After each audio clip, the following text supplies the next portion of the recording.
together growing in faith, changing communities.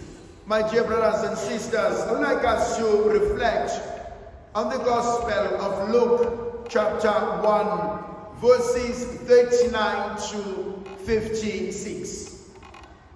If you go to verse 39, in those days Mary arose and went with haste into the hill country to a city of Judah to a woman named Elizabeth, of the house of Zechariah. There are a few things in here that I would like us to look into and to unpack for ourselves. The first one is Mary, who makes a decision and acts upon it. You know the story of Luke, how the angel of the Lord had come to Mary and spoken to Mary about the plan of God. That God had planned for Mary that she would give birth to a son, and this son will do wonders for the world. But Joseph was only to be there as a guardian. Joseph was not to be the physical or the biological father of this child. And Mary is confused by that because she says, how is this going to work out? How is this going to work out? Give me a business plan. Give me some reference. How many of us are in that state? How will it play out? How am I going to come out of this situation alive? How am I going to navigate through this without hurting those whom I love? How will I be in the next couple of months? Mary says, I don't know what to do. Obviously, the angel says the Holy Spirit will come upon you and the Holy Spirit will guide you. The Holy Spirit will give you all that you need. So on one hand, we have a confused situation. On the other hand, we are given a solution to trust God. And so we are only able to trust God because we ourselves cannot manage the situation. It's just beyond us. What does Mary do? The first thing she does, showing that she believes that God will see her through this, she gets up and she makes a decision. I am not dying here alone.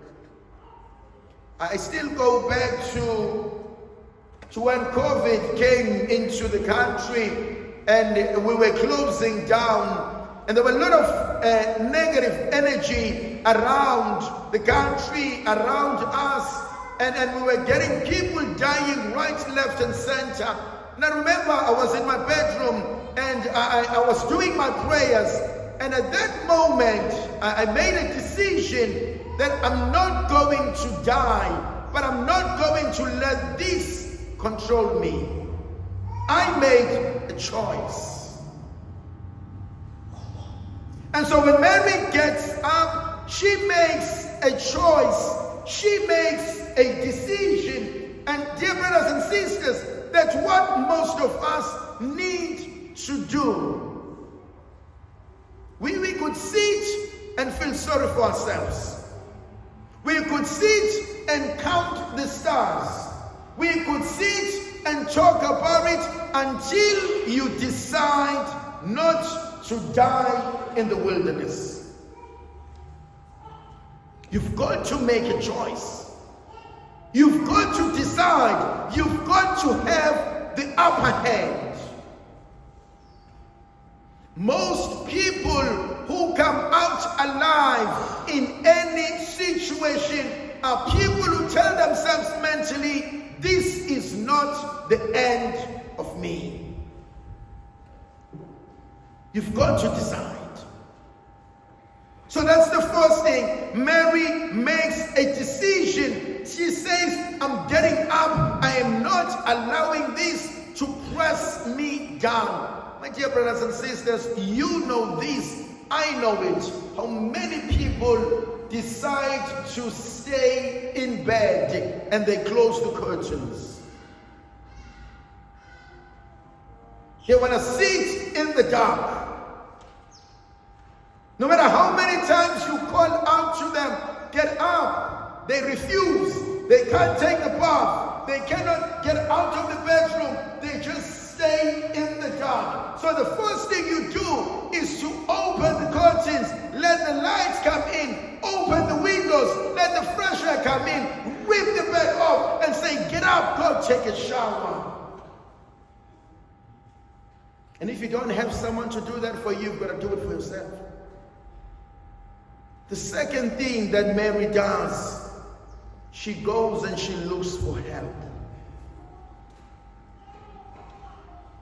You may be strong, but not to carry everything alone.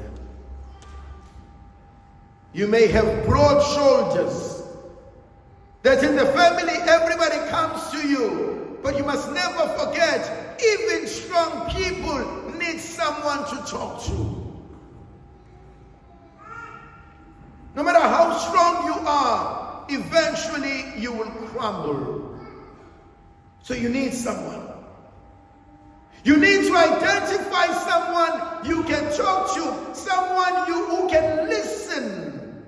My dear brothers and sisters, more often than once, we don't want an advice. I just want someone to listen.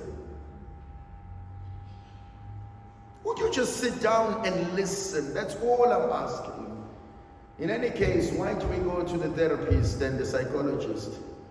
They don't give us advice, they only listen. And they tell you back what you've been telling them. They just put it differently. And so the second thing that Mary does, she goes and she looks for help and she goes to Elizabeth. The third thing that she does, which is absolutely amazing for me, she chooses a right person.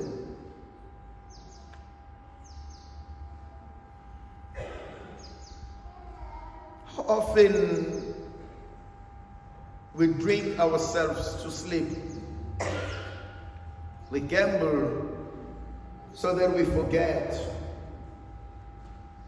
We eat to numb the pain. Find the right replacement. Don't create another trouble in trying to solve the existing one. Probably find someone who knows, who says, I've been there, I've done that. Not only do I have the t-shirt, but I've been burnt so many times. One of the things that I love about support groups, particularly AA, let me talk about my one, is one thing that I love about it. Every person who is in AA, at least 90% of them, they know that they have failed in life. Whether as an alcoholic or just as an ordinary person. And they all have one thing in common. I have failed. I cannot do this on my own. I need someone to help me.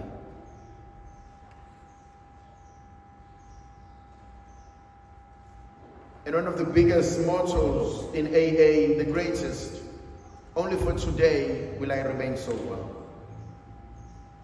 What about tomorrow? I don't know. So find someone you are able to identify with.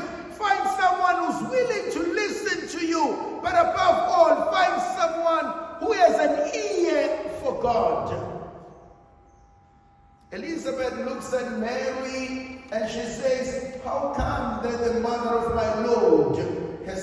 to visit.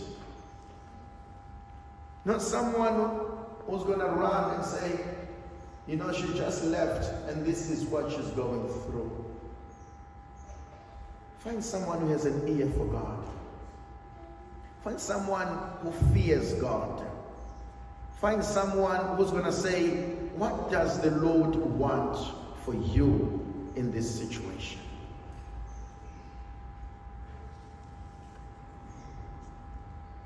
Elizabeth is able to look at the place of shame and see the hand of God. She is able to take a frightened little girl and raise her to the status of the mother of God. She's able to do that.